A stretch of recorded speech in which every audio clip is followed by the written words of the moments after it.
tenemos la idea de que el que los juega es una persona que es un friki, asocial, que está todo el día encerrado en casa jugando. Pero en el fondo todos jugamos juegos, yo también juego videojuegos. Pero es lo mismo que se decía en el 700, o sea, siglo XVIII, las mujeres leen novelas, y eso era una cosa terrible, las novelas son malísimas. Y la televisión es malísima, y los cómics son malísimos, y el cine, vaya horror. Normalmente cuando la gente piensa en videojuegos siempre piensa pues eso, en el sobremesa y en el estereotipo este de la consola, no sé qué tal. Pero tú puedes jugar con un móvil, y de hecho hay muchísima gente que juega cuando, si vas en el transporte público, vas a ver un montón de gente jugando.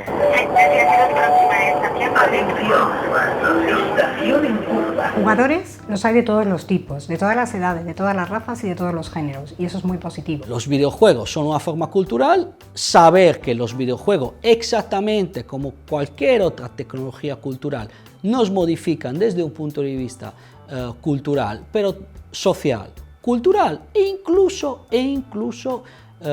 digamos, neurológico. Tenemos ejemplos, sobre todo icónicos, en los que sabemos que sí que el videojuego ya forma parte de la cultura popular, ¿no? Sobre todo personajes, como Mario o Pac-Man, el Comecocos.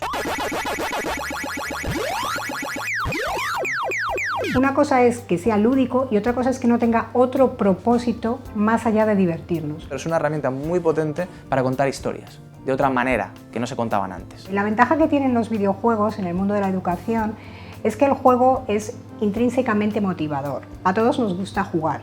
Entonces, a través del juego, ya sea un juego físico o un juego por ordenador, podemos introducir elementos de aprendizaje. O bien hay juegos que colaboras con otras personas, con lo cual fomentas el aprendizaje social, o en otros compites, que también es sano.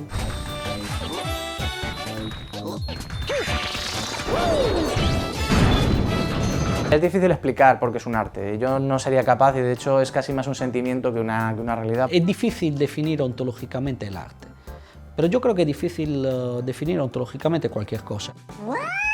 Y de hecho, una famosa solución a la pregunta ¿qué es arte? Era contestar no se puede decir que es arte, tienes que decir cuándo es arte. Pero antes que arte es cultura, y a mí me parece más interesante eso. Me parece más interesante que el videojuego sea cultura, forme identidades, cree imaginarios colectivos, nos identificamos con ellos, pero a la vez nos sirvan para explicarnos cosas de nuestra existencia. Por eso también es muy importante que tengamos en cuenta que los desarrolladores de videojuegos no deben ser solo programadores.